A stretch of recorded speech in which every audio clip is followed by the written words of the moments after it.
Hello, నేను మీ బంగారం కుకింగ్ స్పెషల్ వ్లాగ్స్. ఈరోజు మనం బీరకాయ కూర చేసుకుందామా? ప్రెగ్నెంట్ లేడీస్కైనా ఎవరైనా పచ్చడి చేయాలన్నా బీరకాయ కూర బాబోయ్ అంటారు. కానీ ఒక్కసారి ఆంధ్ర స్టైల్ అమ్మాయి, మీ గోదావరి అమ్మాయి, మీ బంగారం కుకింగ్ స్పెషల్లో ఈరోజు ప్రత్యేకించి వాళ్ళ కోసం చేస్తున్నాను అనమాట. అందరి కోసం బ్యాచిలర్స్ ఎవరైనా సరే చూడొచ్చు.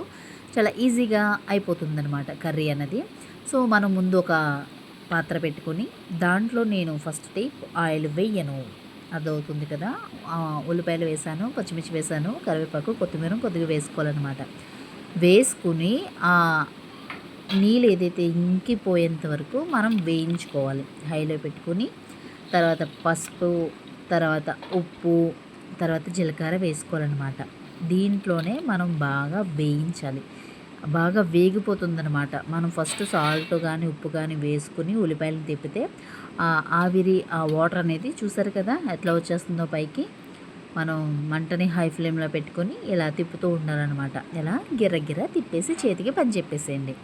అప్పుడప్పుడు చేద్దామండి, పోయేదేముంది చెప్పండి. టేస్ట్గా చేసుకుంటే అదిరిపోద్దంతే. చూసారు కదా, నేను హాఫ్ టీ స్పూన్ జీలకర్ర వేసాను. జీలకర్ర అన్నది హెల్త్కి చాలా మంచిది. హోమ్ ఫుడ్, హెల్తీ రెసిపీ కూడా. ఈ బీరకాయ అనేది కొంచెం బొద్దుగా ఉన్న వాళ్ళు పీచు పదార్థం తినాలి అంటారు కదా. సో బీరకాయని కూడా మనం ఎక్కువ వాడుకుంటే మంచిదన్నమాట.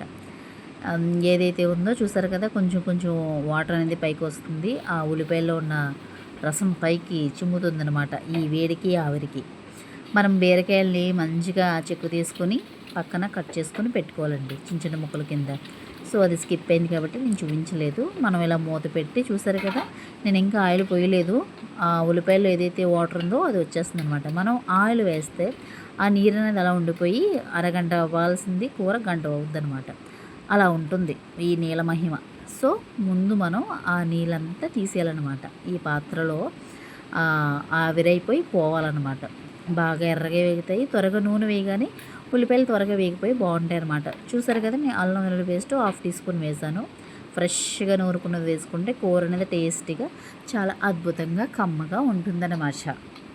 చూసారు కదా, నేను ఒక్కొక్కళ్ళు టమాటా వేసుకుంటారు, పచ్చిశనగపప్పు నానబెట్టి వేసుకుంటారు.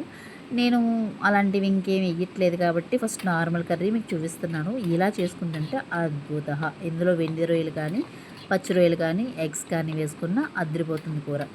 ఒక కూరను 4 రకాలుగా చేసుకోవచ్చండి. మనం చేతిలోని పని కదా, ఏది చేసుకున్నా అద్భుతంగా చేసి పెడితే వదిలిపెట్టరు అనమాట. చూసారు కదా, నేను బీరకాయల్ని ఈ ఎండాకాలంలో బీరకాయలు తెచ్చుకుంటే చాలా వరకు ముదిరిపోతాయండి. చూసుకుని తెచ్చుకోండి. గోరు గుచ్చితే లేతగా ఉంటుందన్నమాట, గోరు దిగకపోతే ముదరదనమాట. సో నావి 2 కాయలు పోయాయి. 2 కాయలతో చేస్తున్నాను అనమాట. చూసారు కదా, నేను కట్ చేసుకున్నాను మంచిగా తొక్క చేసేసి చెక్కి ముక్కలుగా కోసుకున్నాను అనమాట. కడుక్కుని ఇందులో వాటర్ ఉంటుంది. మనం మూత పెట్టి తీసి అట్లా తిప్పుతూ ఉండాలి. బీరకాయలో ఉన్నది వాటర్ ఉంటుంది కాబట్టి మనం వాటర్ ప్రత్యేకించి అంత వేయాల్సిన పని లేదు. లాస్ట్ని ఒక హాఫ్ టీ గ్లాస్ వాటర్ వేసుకుంటే చాలు. చూసారు కదా, మన బీరకాయలో ఏదైతే వాటర్ ఉందో అది పైకి చిమ్మేస్తుంది. మనం ఇలా కలుపుతూ ఉండాలి. అప్పుడే మన కూర అనేది టేస్ట్గా బాగుంటుంది. మినిమం ఇది ఒక ఒక హాఫ్ అన్ అవర్లో అయిపోతుందన్నమాట. మనం మూత పెట్టుకుని తిప్పుతూ ఉండాలి. హైలో ఉంటే దగ్గర ఉండాలి, సిమ్లో పెడితే కొంచెం 5 నిమిషాలకు ఒకసారి వచ్చి తిప్పుకుంటూ ఉండాలి. చూసారు కదా, నేను ధనియాల పొడి, గరం మసాలా, చికెన్ మసాలా కొంచెం హాఫ్ టీ స్పూన్ వేస్తున్నాను. మన ఇంట్లో ఏ మసాలా ఉన్నా సరే, మీరు సొంతంగా తయారు చేసుకున్న మసాలా అయినా సరే వేసుకోండి. జీలకర్ర పొడి ఇలాంటివన్నీ హాఫ్ టీ స్పూన్ వేసుకోండి. హెల్త్కి మంచిది. హోమ్ రెసిపీ, హోమ్ ఫుడ్ కాబట్టి ఇది ఇలా స్పైసీగా వండుకుంటే ఇంకా బాగుంటుంది వేడివేడి అన్నంలో. మనం కారం అనేది మీ ఇష్టం. నేనైతే 1 స్పూన్ వేసాను, మీరు హాఫ్ టీ స్పూన్ వేసుకోండి. పచ్చిమిర్చి అన్నది మనం వేస్తాం కాబట్టి ఒక 4 అలాగా చూసుకుని కారం వేసుకోండి అనమాట. వేసుకుని మంచిగా మనం తిప్పుకోవాలన్నమాట. ఎలా అంటే ఈ మసాలా అంతా ముక్కలకు పట్టేలాగా, బీరకాయలు బాగా పట్టేలాగా ఉప్పు కారం బాగా మంచిగా తిప్పుకొని టప్ప కొట్టాలి. అందుకే నేను గిన్నెలకు అన్నం పడిపోయింది.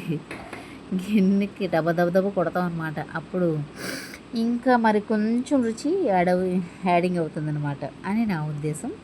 అలాగని మీరు కన్నాలు పెట్టద్దు. చూసారు కదా, నేను ఆయిల్ ఇప్పుడు పోసాను, గమనించండి. ఒక 4 స్పూన్లు ఇప్పుడు పోసానన్నమాట. ఈ బీరకాయలో వాటర్ ఏదైతే మగ్గిపోయిందో, ఇంకిపోయిందో, సో నేను తర్వాత ఆయిల్ పోసుకొని తిప్పుకుంటున్నాను అనమాట. ఏదో ఫ్రై మాదిరిగా తిప్పుకుంటున్నాను. ఇది ఫ్రై అయితే కాదు, ఫ్రై అన్నది వేరే పద్ధతిగా ఉంటుంది. నా చిన్నప్పుడు చాలాసార్లు తిన్నాను. మన ఇంట్లో పాదులు పెట్టుకొని చేసుకుంటే ఇంకా అదిరిపోతుంది టేస్ట్. చూసారు కదా, మన వేడి వేడి బీరకాయ కర్రీ రెడీ అయిపోయింది. మనం సిమ్లో పెట్టుకొని ఒక అరగంట మగ్గించేసుకుంటే కొంచెం వాటర్ పోసుకుని అలా వదిలేస్తే మన కమ్మటి కూర రెడీ అయిపోయింది. ఇంకనే అండి, మనం ఒక ప్లేట్లో వేడి వేడి అన్నం వేసుకుని ఈ కూర దాని మీద వేసుకుని తింటే ఉంటారు సాబరంగా, నోట్లో లలాజలం వచ్చేయాలంతే. Thanks for watching. నేను మీ బంగారం కుకింగ్ స్పెషల్ వ్లాగ్స్లో. మీకు నచ్చితే like, share, comment and subscribe. మీరు ఒకసారి నచ్చితే చేసుకుని తినండి. ఈ మాదిరి చాలా బాగుంటుంది, చాలా రుచిగా కమ్మగా ఉంటుందన్నమాట. ఏదైనా శాంతి సహనం ఓర్పుతో చేస్తే ఏ కూరైనా చాలా కమ్మగా టేస్టీగా కుదురుతుంది. నచ్చితే లైక్ చేయండి. Thank you.